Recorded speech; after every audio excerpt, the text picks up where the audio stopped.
In 859 AD, in the city of Fez, Morocco, a woman built something the world had never seen before. Not a palace, not a monument to herself, a university, the first university in the history of the world. Her name was Fatima al-Fihri, and the institution she built, Al-Qarawiyyin, is still standing today, still teaching, still the oldest continuously operating university on Earth.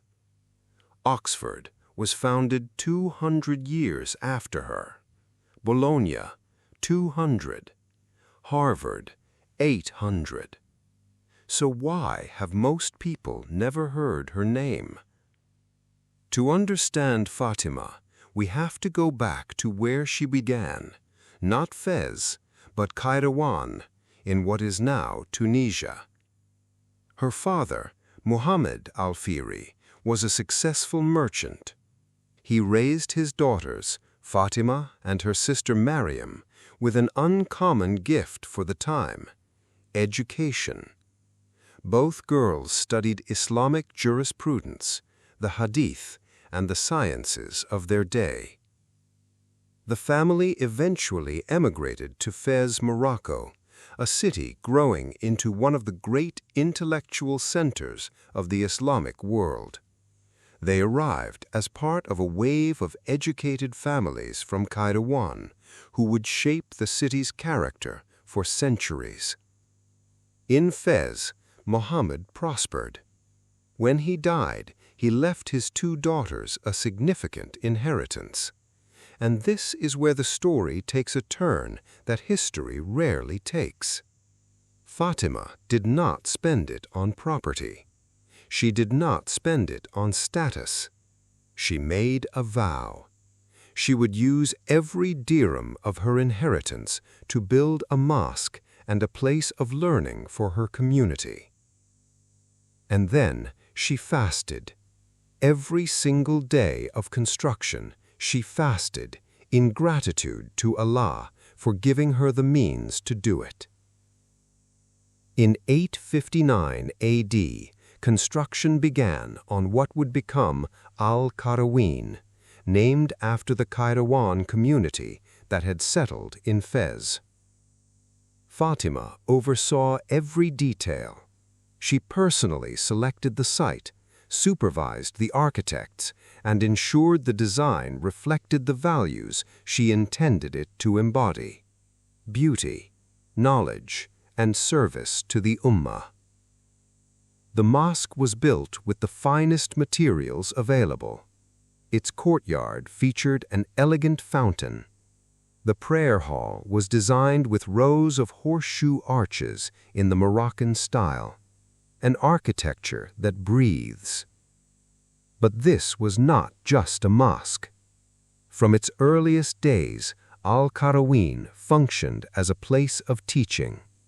Scholars gathered beneath those arches not only to pray, but to learn grammar, rhetoric, logic, the Quran, jurisprudence, and eventually astronomy and mathematics.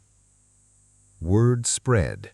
Students came from across the Islamic world and beyond, from what is now Spain, from the Middle East, from sub-Saharan Africa.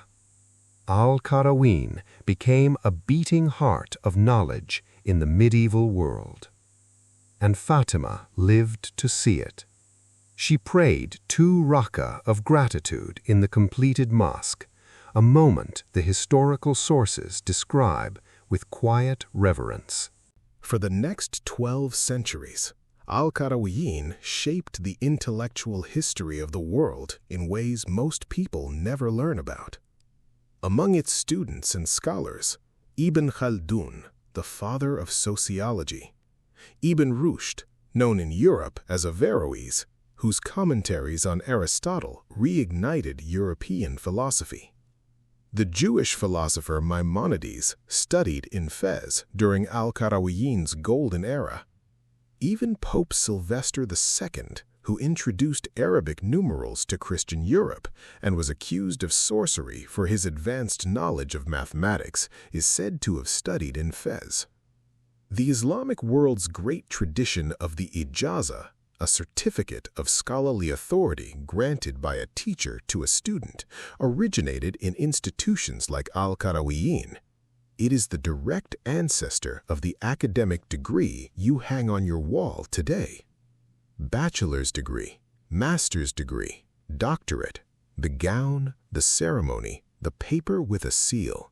These things are not European inventions. They trace directly back to traditions that Fatima al-Fihri's institution helped establish and preserve. So why don't we know her name? Part of the answer is simply how history gets written. The stories that survive are usually the stories of empires, battles, and conquest. The story of a woman who quietly spent her inheritance on education doesn't fit the drama that historians have traditionally reached for. Part of it is the gradual dimming that happened to Islamic civilization after the Mongol invasions of the 13th century, when libraries burned, scholars fled, and a world of knowledge was swallowed by catastrophe. And part of it is simply that her story challenges assumptions people are sometimes not ready to question. That great institutions come from great male rulers, that Muslim women were passive, that the Islamic world was somehow separate from the story of human civilization rather than central to it. None of those assumptions survive contact with Fatima al-Fihri. Al-Qarawiyyin is still there, in the heart of the Medina of Fez, a UNESCO World Heritage City. You can walk through those same arches that Fatima built in 859 AD. The library she established still holds tens of thousands of manuscripts, including some of the oldest books on Earth. In 2016, it underwent a major restoration. The architect chosen to lead it was a Moroccan woman named Aziza Shaouni, a woman restoring the legacy of a woman. Today, Al-Qarawiyyin awards degrees in Islamic studies, rhetoric, and history. Students still sit in circles on the carpeted floor of the mosque to learn, the same posture as students in the 9th century. Some things do not break. There is a hadith attributed to the Prophet Muhammad, peace be upon him, that says, "Seek knowledge, even unto China." Fatima al-Fihri did not go to China. She went to her community. She saw what it needed, and she built it.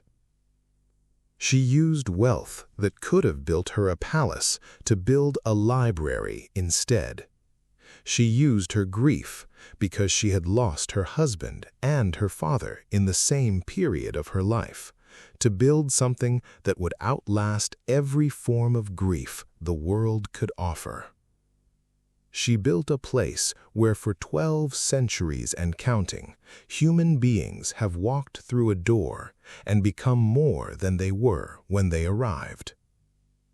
If you have ever held a degree in your hands, you are holding something she helped make possible.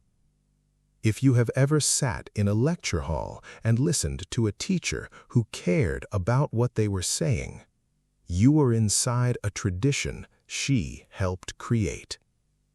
Her name was Fatima bint Muhammad al-Fihri al-Qurashiyya.